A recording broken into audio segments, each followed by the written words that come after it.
કેશોદ ખાતે મોદી સરકારના 3 વર્ષની વિકાસ ગાથાનું સંમેલન। ચલાવથી ખાંભા રોડ સુધીનો રોડ અતિ બિસ્માર હાલતમાં જોવા મળી રહ્યો છે। તંત્રની વારંવાર રજૂઆતો કરવા છતાં પેટમાં પાણી પણ હલતું નથી। આ વિસ્તારના ધારાસભ્યને તેમના વિસ્તારના વિકાસમાં કોઈ જ રસ ન હોય તેઓ હાર્દિક પટેલ સાથે રખડિયા જ કરે છે। તેમના વિસ્તારની જનતા તેમના જનપ્રતિનિધિત્વને શોધી રહી છે।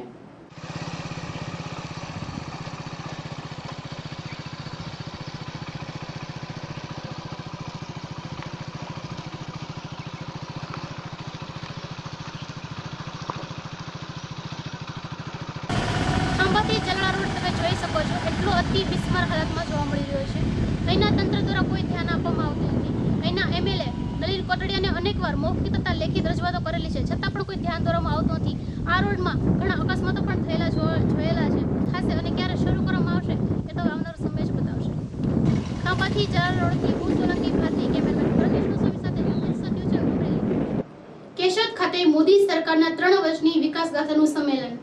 કેશોદ કુંજ બિહારવાડી ખાતે કેન્દ્ર સરકારના 3 વર્ષની અંતર્ગત કેન્દ્રીય મંત્રીની આગેવાની હેઠળ સૌનો સાથ સૌનો વિકાસ કાર્યક્રમ યોજવામાં આવ્યો હતો, જેમાં કેન્દ્રીય મંત્રી સ્મૃતિ ઈરાની, સાંસદ વિઠ્ઠલભાઈ રાંદડિયા, કિરીટભાઈ પટેલ, ભગવાનજીભાઈ સાટિયા સહિતના આગેવાનો ઉપસ્થિત રહ્યા હતા। દીપ પ્રાગટ્ય બાદ સાંસ્કૃતિક કાર્યક્રમ તેમજ સ્મૃતિ ઈરાનીએ કેન્દ્ર સરકારની ઉપલબ્ધિઓને વર્ણવી હતી।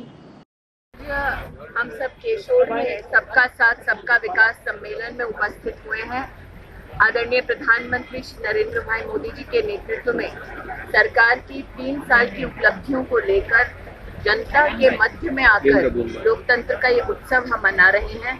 हम आभार व्यक्त कर रहे हैं उस जनता के प्रति जिनके आशीर्वाद से 3 साल पहले नरेंद्र भाई के नेतृत्व में हमें देशव्यापी विकास और सेवा के कार्य करने का जनता ने मौका दिया। खास कर खेडूत का प्रॉब्लम है, किसान नाराज है, पाटीदार आंदोलन चल रहा है, दलितों के अत्याचार हो रहे हैं, तो 2017 में किस प्रकार से आप ये चुनाव? હું આટલું જ કહીશ કે ગુજરાતની ચૂંટણીમાં ફરી એકવાર ભારતીય જનતા પાર્ટી જીતશે। ફરી એકવાર ગુજરાતની જનતા ભારતીય જનતા પાર્ટીને સપોર્ટ આપશે અને આ સપોર્ટ ગુજરાતમાં કરેલા વિકાસના કામોના આધારમાં થશે। મારી એક જ વિનંતી છે કે વધારેમાં વધારે સંખ્યામાં ગુજરાતના નાગરિકો ચૂંટણી દરમિયાન આવીને બહાર વોટ કરે। Thank you. हम सब केशोद में सबका साथ सबका विकास सम्मेलन में उपस्थित हुए हैं।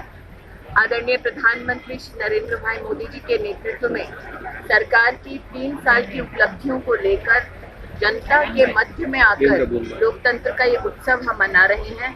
हम आभार व्यक्त कर रहे हैं उस जनता के प्रति जिनके आशीर्वाद से 3 साल पहले नरेंद्र भाई के नेतृत्व में हमें देशव्यापी विकास और सेवा के कार्य करने का जनता ने मौका दिया। खास कर खेडूत का प्रॉब्लम है, किसान नाराज है, पाटीदार आंदोलन चल रहा है, दलितों के अत्याचार हो रहे हैं, तो 2017 में किस प्रकार से आप ये चुनाव? હું આટલું જ કહીશ કે ગુજરાતની ચૂંટણીમાં ફરી એકવાર ભારતીય જનતા પાર્ટી જીતશે। ફરી એકવાર ગુજરાતની જનતા ભારતીય જનતા પાર્ટીને સપોર્ટ આપશે અને આ સપોર્ટ ગુજરાતમાં કરેલા વિકાસના કામોના આધારમાં થશે। મારી એક જ વિનંતી છે કે વધારેમાં વધારે સંખ્યામાં ગુજરાતના નાગરિકો ચૂંટણી દરમિયાન આવીને બહાર વોટ કરે। Thank you. ભાજપ શાસિત રાજ્યોમાં ખેડૂતોમાં અસંતોષ, ઉગ્ર આંદોલન ભણી પ્રયાણ। ચૂંટણી પહેલા આપેલા વચનોને ધ્યાન લઈને ઉત્તર પ્રદેશની યોગી સરકારને રાજ્યના નાના ખેડૂતોને લોન માફી કરવાની જાહેરાત કરવી પડી હતી। હાલમાં ઉગ્ર બનેલા ખેડૂત આંદોલનો બાદ મહારાષ્ટ્રમાં ફડણવીસ સરકારે પણ ખેડૂતોના કર્જ માફ કરવા પડ્યા હતા, ત્યારે મધ્યપ્રદેશમાં શિવરાજ સરકાર સામે ઉગ્ર આંદોલન થયા છે। તેની આગ ધીમે ધીમે ગુજરાતમાં પણ લાગી રહી છે। સરપંચના અધિકારી પર તરાપ મારવામાં આવતા કેશોદ તાલુકાના સરપંચોએ આવેદનપત્ર પાઠવ્યું।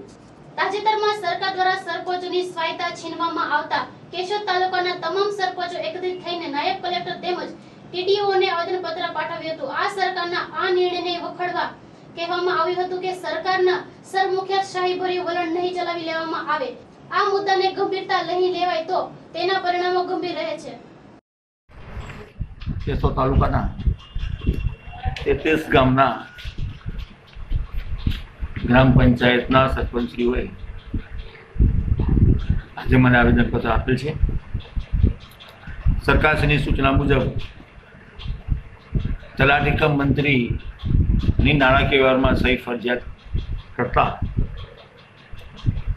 અને ગુજરાત પંચાયત અધિનિયમની કલમ 32, 55, 145 અને 222માં ફેરફાર કરતા તલાટી મંત્રીની સહી ફરજિયાત છે છતાં સરપંચશ્રીઓને નાણાકીય વ્યવહારોમાં જે અગાઉ સરપંચ અને 2 સભ્યો રહેતા હતા એના બદલે તલાટી મંત્રી અને સરપંચ અને સભ્યો આ રીતની જે સહી કરવાનો અધિકારો આપવામાં આવેલા છે. સરપંચશ્રીઓએ તલાટી મંત્રીની ખાલી જગ્યા હોવાને કારણે પડતી મુશ્કેલી બાબતે રજૂઆત કરી.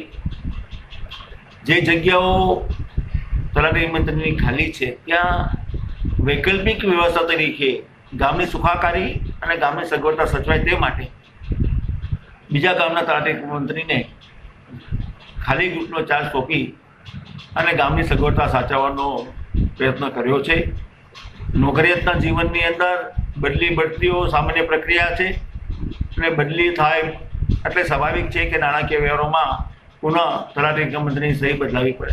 આ એક સ્વાભાવિક ક્રિયા છે અને કરવી જ પડે, કારણ કે એ નોકરિયાતના જીવનમાં બદલીઓ સામાન્ય પ્રક્રિયા છે. જે જગ્યાઓ ખાલી છે તે આપણે રજૂઆત પણ કરી છે. થોડાક ટૂંક સમયમાં જગ્યાઓ બધી ભરાઈ જશે અને તેમ છતાં જે જગ્યાઓ ખાલી છે તેનો વૈકલ્પિક વ્યવસ્થા તરીકે આપણે ચાર્જ સોંપીને કામગીરી કરીએ છીએ. તમારું નામ? ભીખનભાઈ લખમણભાઈ ભેડા, સરપંચ અખોદર ગ્રામ પંચાયત.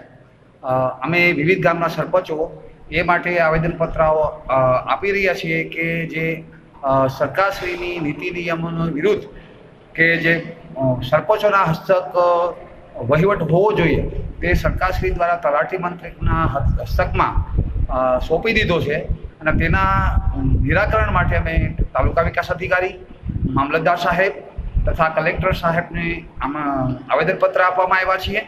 અને જો આ આવેદનપત્ર અને આપવામાં આવ્યો છે આ પ્રશ્નનું નિરાકરણ નહીં થઈ શકે જલ્દીથી તો અમે ગાંધી સીધા માર્ગે અને ઉગ્ર આંદોલન કરવાની પણ ચીમકી સરકારશ્રીને આપવા જઈ રહ્યા છીએ. ખાંભા ખાતે ગુજરાત આર્થિક વિકાસ શિબિર. ખાંભા ખાતે 14/6/2017 રોજ મહિલા જાગૃતિ શિબિર યોજવામાં આવી હતી, જેમાં આંગણવાડી તેમજ અન્ય મહિલા સંગઠનો હાજરી આપી આર્થિક વિકાસ વિશે માહિતી મેળવી હતી.